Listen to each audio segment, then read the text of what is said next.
Welcome back to Afternoon Live. It's an organization that has been providing free empowerment-based self-defense classes and personal safety workshops since 1979. Here to share more, we welcome from Rose City Self-Defense, Toni Fujiwara. Thank you for joining us today. Thanks for having us today. Since 1979, that's pretty incredible. 45 years that the city's been providing free empowerment-based self-defense. You know, we used to be known as the Strengths Program, so most people recognize us as Women's Strength, but in 2022 we moved out of Portland Police under Community Safety and just rebranded the name just to be more inclusive. So now we're Rose City Self-Defense, but it's the same program that's been happening for 45 years. Just empowering folks all around the city. And lots of different age groups, right? About 13 and up, anybody can participate? Yep. We have two age groups, so 13 and up is our community-based classes, and then our youth classes are 11 to 14. And you have some great programming coming up just in time for summer. Yeah, we have some summer camps. So this will be the first time we've been able to get back to summer camp since pre-COVID. Oh, great. So we'll be doing one in the Foster Powell neighborhood the week of June 24th to the 27th. And then July 17th to the 20th will be in the North Mississippi neighborhood. What does that entail? How do you kind of approach the different age groups for a youth-specific program? Yeah, so for youth, we're really going to focus on like healthy relationships and consent, but all of our programs are really based off of the idea that our intuition is our strongest line of defense and kind of reconnecting with that intuition. And so we do a lot of practicing for kids to like test to see where their triggers are, when their reactions kick in, when that amygdala, that fight-flight response is activated on low levels too, so that they can start to practice, and almost like their homework is always to check when your intuition kicks in, because it's also important to know when the bias might be affecting it. And so that's a lot of the work.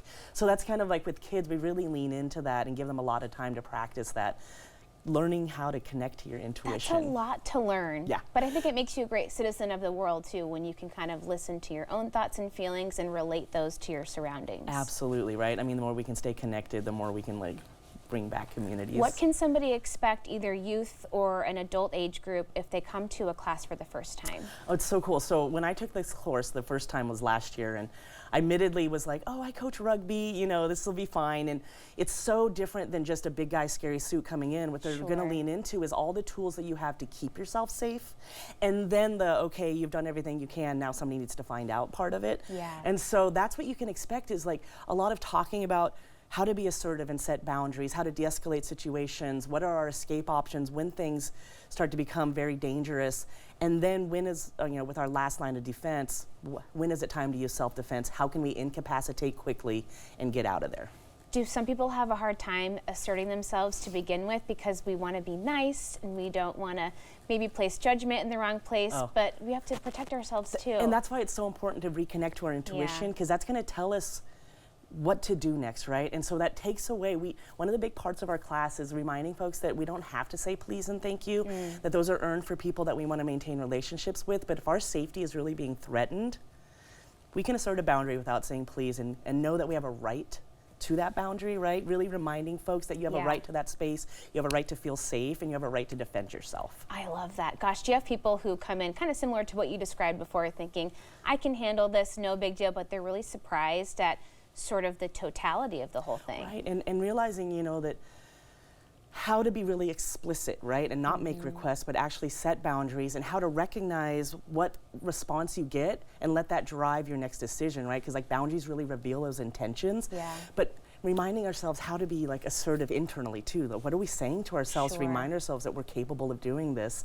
And so you have people walk in thinking, oh, I'm confident here, but not realizing that that's our last defense, and that we're really trying to give you all these other tools and probably validating some of the stuff you've already been doing. Sure.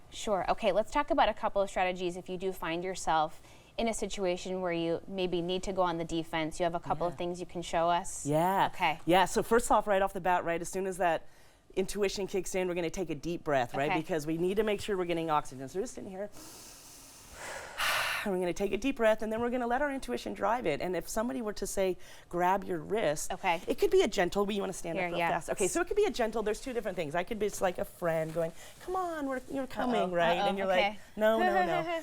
But when things get serious, if you were to grab my wrist real fast and pull, what do you notice the harder I pull? You can even grab it with two hands. That I keep pulling harder on you? Yes, right? It's almost like those finger handcuffs we did as kids, the harder you pull, the more it latches down. Okay. So the more I pull, the more you're just actually gaining an advantage. Right. So what I'm gonna do is make a little fist here. Okay. And then I'm gonna step in. Oh. And I'm gonna release the tension at the same time, reach in with my hand and rip my fist up away from your thumb. Yeah, so I'm like, what am I aiming, gonna do? Right, because your thumbs are gonna be the weakest point of contact, right? There's only 2 thumbs versus 8 fingers underneath. Oh. So once you locate where that thumb is, and again, stepping in to release tension, and then I can rip up, and then I'm getting out of there, right? So do you want to try it? Okay, sure. So I'm just gonna grab on here really lightly. Okay. And you're gonna pull like you're resisting. Okay. And then step in, make a fist, and reach in, and with everything you have, you're reaching up.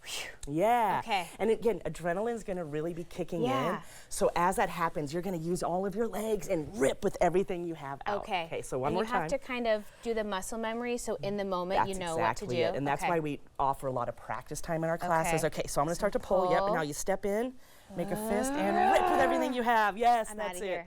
And then you're out. And we teach follow-up strikes too, which you would have learned before you learn how to get out of that. So in case, because once you do escape, you may still have to incapacitate before you can get out. Okay, can you quickly show us something if you find both wrists in trouble? trouble? So this is one of my favorites. So now if I can't grab on, right, we're gonna do Wonder Woman. So basically, if you were to grab my wrists, and I can't grab, right? Okay. So I'm gonna step in again, release that tension, and now I'm gonna go Wonder Woman, and I'm gonna go here because it's gonna cross your arms, and you're gonna be forced to let go. Okay. So I'm like here, and again, you're stepping in, release that tension, Wonder Woman, and then, yep, there you go. And then the person's like, what are you doing? What are you doing? And then you can follow up with some strikes right there. Yeah. Thank you so much. Yeah, thank you. I my appreciate gosh, it. If great. anybody's interested in taking a course, just search us up. It's Rose City Self-Defense. We're under the portland.gov. Perfect. I give you the website, but it's like long. And we're going to have that as well. We will have more information about Rose City Self-Defense, including how you can register for that free programming, all that we talked about at katu.com. We'll be right back with more Afternoon Live right after this.